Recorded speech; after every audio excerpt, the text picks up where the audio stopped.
don't automatically believe that red is gonna do warm. You have to evaluate red a little bit better than that. In this chart, it's telling us that with the fair skin, fair, cool skin can look pink or slightly red. But warm skin, which is when me in the winter, I'm fair, I'm very yellow. And I have warm skin tone. My sister's definitely gold. She's got a lot more pigment than me. But my mom is really, really white, and she looks probably more pink and reddy. But she's the lightest of all of us. So it gets complex, but it's really not. You just have to look at everything and evaluate what you see.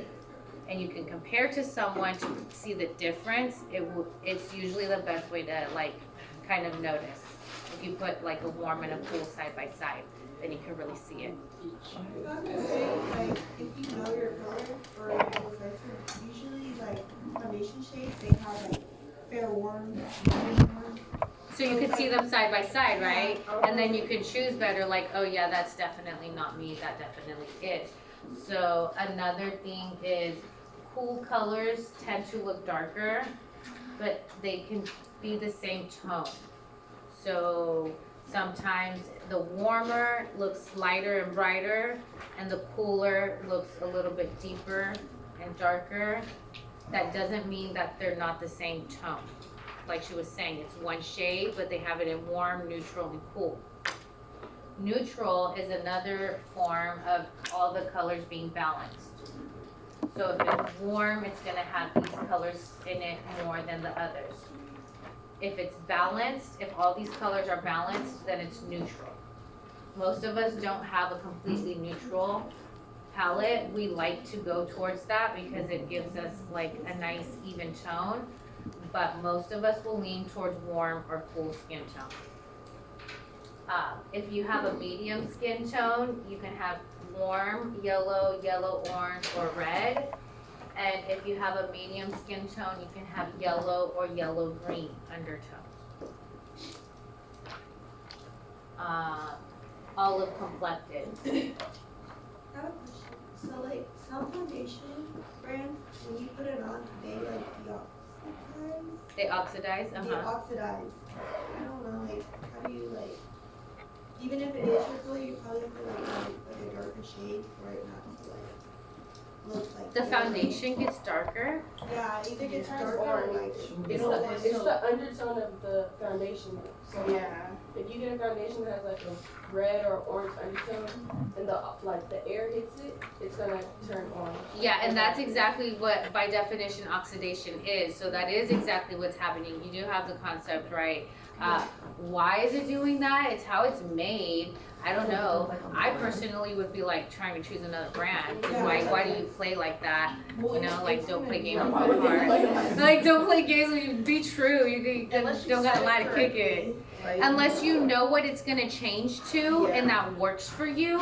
So like if it's makeup that you start with, like let's say you get ready makeup, like if it's more impact drama makeup, you're going out in the night, you do it early, and then by the time you're out, it's like oxidized and it's like bang, it's set in.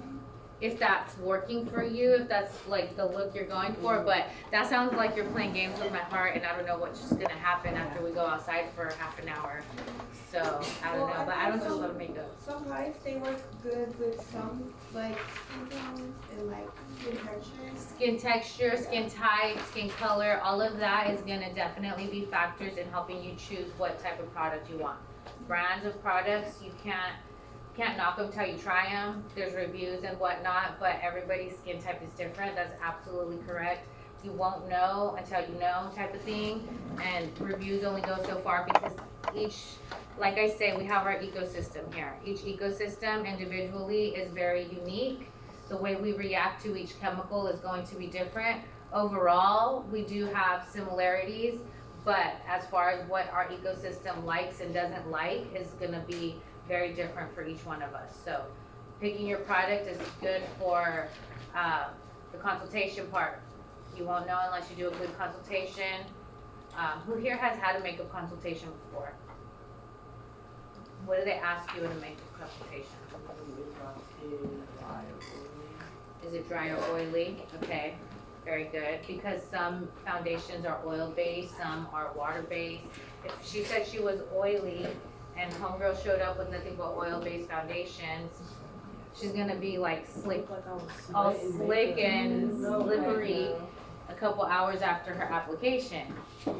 She's gonna need some powder foundation to set it. She's gonna need some different things. So not all products are created equal.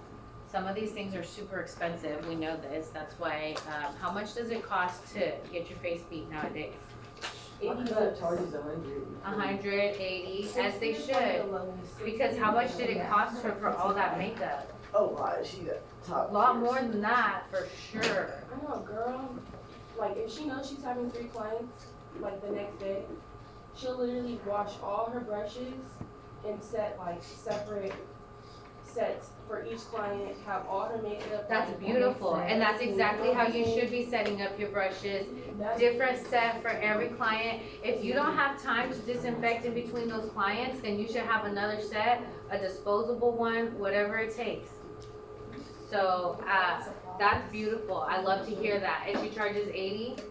I think she charges like 60, but she does hair and makeup. So she See, does like 60 is a good price. If she's charging 60, you better get at her girl. So, next, as we have deep skin tones. Deep skin tones that are warm are red, orange, brown, and red, brown. And cool deep skin tones are dark olive, blue, blue, black. They didn't put purple on there, but there is purple too. Indians, Mexicans, Africans, we all have purple undertones as well in our skin. So know that this is very important in your consultation before you start your client. If you don't understand their skin tone, you're not going to choose the right foundation. It's going to be the deciding factor if they love or they hate it. It's also going to be very crucial in all your next choices, because after we do the skin, we are going to continue with lips and eyes, which have their own color factors involved.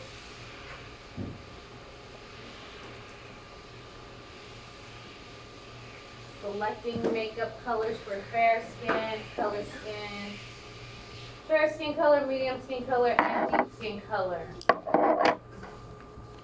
Every brand is different. Some formulate for mostly fair skin tones. Some have a broad spectrum for everybody. Some have darker skin tones. Any brands that you guys recommend that you like for your makeup foundation? What are we using out there? Morphe has foundation? Yeah. Growing up, I was told to stay away from MAC, but everybody was on MAC. But then they were like, it's so bad for your skin. Well, they used to do animal testing too. Is everybody still on MAC, or are they old news now?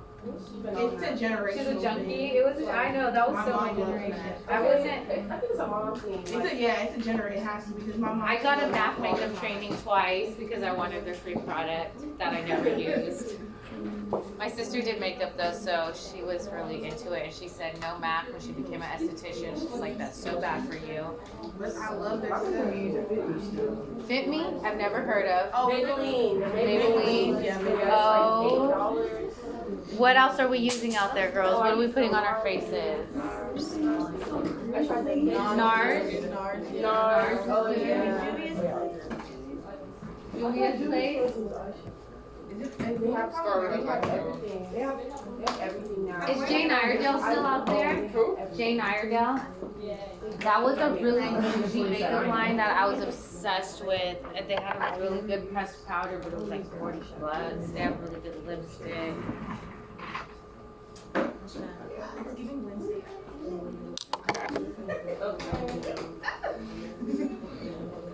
Complementary eye colors. Okay. So once we choose color for the face, we gotta choose a color for the eyes. Yeah, no, silver, but it's more based on the color. Okay, so I'm not gonna lie, I did do, I love orange, but I don't get it. Blue is the little bit of the eyeshadow. Lord, I know black eye.